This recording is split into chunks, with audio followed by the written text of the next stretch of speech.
It was a shooting spree 2 decades ago that paralyzed Central Ohio for months. It's dangerous to even drive down through that stretch of highway or that stretch of High Street and get hit by stray bullets. The year 2003, 24 shootings within 10 months, targeting cars, buildings, even school buses and homes. Come through the outside of the house here, ricocheted off the wall there, and fell down behind the computer desk here. One of those shootings claimed the life of 62-year-old Gail Nicely. She was on I-270 on her way to a doctor's appointment just days before Thanksgiving when she was killed.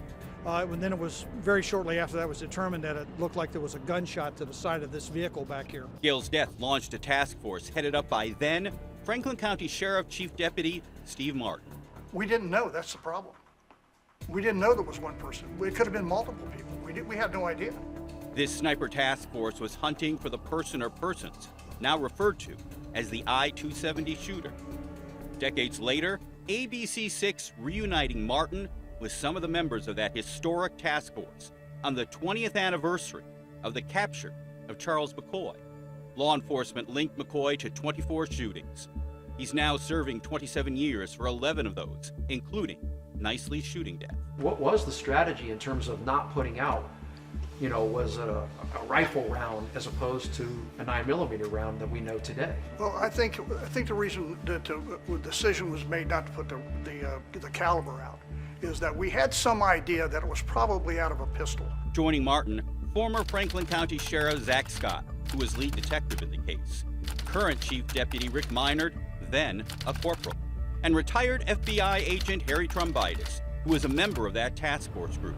The group working 114 straight days to find the shooter terrorizing Central Ohio. We actually had a couple copycats. We did it down in Pickaway County. Guy shot his own van. That's right.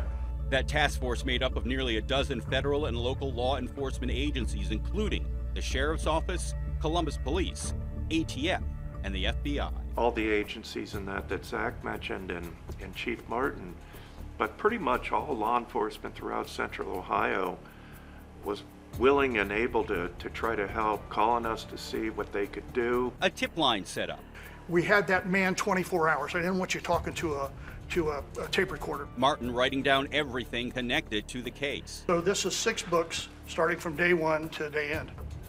This is all just I-270. For the first time, Chief Martin showing us 6 handwritten pads filled with his personal notes about the highway shootings. We turned a satellite to look at I-270. Did you know that?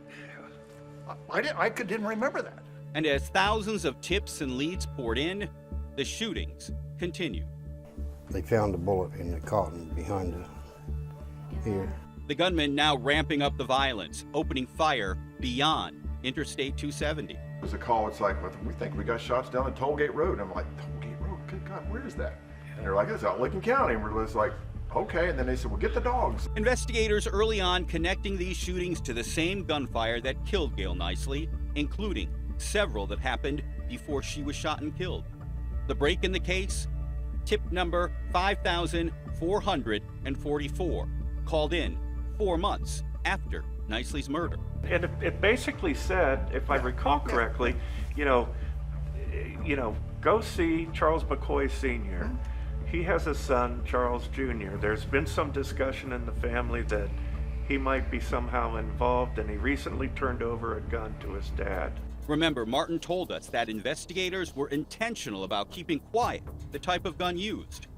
It was then Columbus police officers assigned to the case able to obtain a 9mm Beretta from Charles McCoy's father that was tested.